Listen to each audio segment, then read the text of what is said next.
Comparability is the regulatory requirement to demonstrate product equivalence after a process change, right? So it's a significant challenge for advanced therapies due to issues such as complexity of the products, limited amounts of material available for testing, and patient-specific variability and short shelf life, and the list goes on. So in addition, in many cases, early clinical success is driving shortened development timelines, and the timing of the manufacturing then changes. So point being, we know minor changes in process may lead to significant changes in product quality. So I say this in the start of all of my cell and gene lives, that I like to level set the conversation, so we're all on the same page here talking about the topic at hand. So with that said, Michael, I'm going to direct this first question to you. With the overarching theme of scalability in mind, what are the biggest challenges associated with comparability for cell-based products? What do you think? Thinking about it, there's kind of three categories that I look at when somebody asks me what the challenges are. The first one, I think is really important. It's kind of a soft skill, which is understanding. It's not really soft, but understanding what our product is to the extent of the body of knowledge at hand. Okay, particularly questions about process parameters, how critical they are, and how their variability impacts the product. Without this information, comparability becomes increasingly difficult, or if not impossible. What I see are products that have great science, amazing mechanism of action, but lacking in documentation relating to how the process is supposed to work. We assume a lot. Researchers tend to assume a lot, but as we move from research into a more focused development activity that we see in biotech, it becomes kind of a challenge. Some parameters that seem obvious, for example, how to freeze samples, may not be explored early, which could hinder future comparability. The second one is analytics. The question, do we have the correct and accurate analytics to support a comparability claim?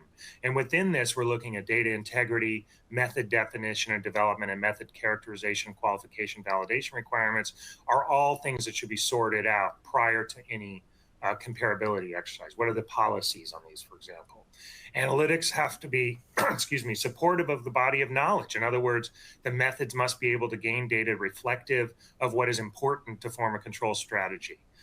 Potential critical process parameters is what I'm kind of looking at there. And then, an example of this is, as we scale analytics, we have to demonstrate that different platforms are comparable. So if we have a flow cytometry, for example, and we're analyzing a single patient a month from a tube, but now we're in a pivotal trial and we have to do 60 patients a month. Going from a single tube to a plate-based assay system may require additional development and characterization.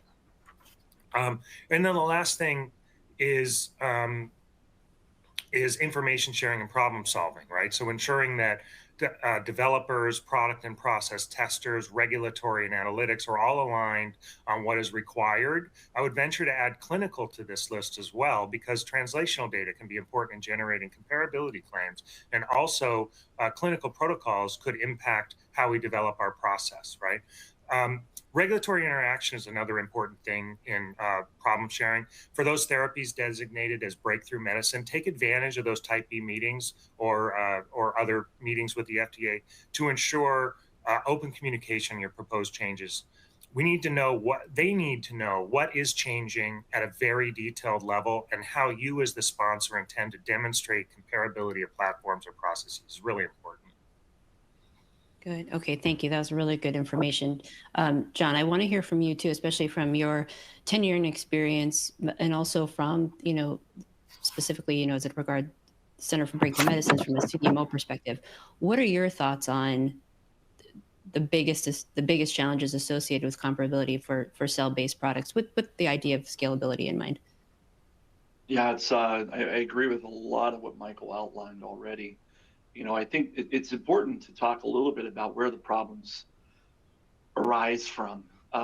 These cell-based therapies, the vast majority, especially of the ones that I think most people think about when they hear the term cell therapy, are in breakthrough fast track, accelerated approval. And so there's this early emphasis on speed to the clinic, which in many cases then doesn't allow the requisite amount of time to develop the analytical methods that Michael had mentioned, the critical process parameters that he also mentioned. And in the end, what ends up happening is there's this emphasis on speed early, and then on the back end, as we start to think about, hey, this might actually work, there's an emphasis on costs and efficiency, which then, you know, drives a lot of these process changes to optimize kind of where we're going in preparation for commercialization. And, you know, at that point, it becomes more difficult to start making those changes for any other number of reasons. You know, I think, you know, the big thing that we should be thinking about here thematically, and you've heard this, you know, it's rhetoric in the industry at this point, is to start with the end in mind. You know, what are the ideal processes? How will you develop those critical process parameters that then lead to downstream critical quality attributes in the drug product that are predictive of things like safety and efficacy, which ultimately is what's being measured for the most part when we talk about comparability.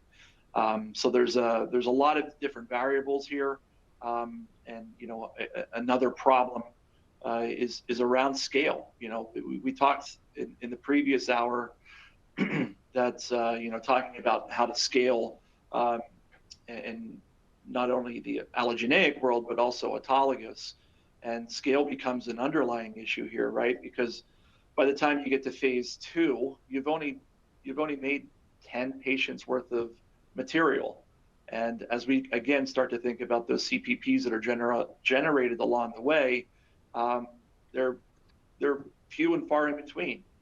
And so establishing comparability to something that has a very wide operating range from a data perspective is a real issue. And so these are challenges that we see every day at the Center for Breakthrough Medicine, and they're certainly not unique to even smaller innovator companies. The big pharma's facing the same challenges as well.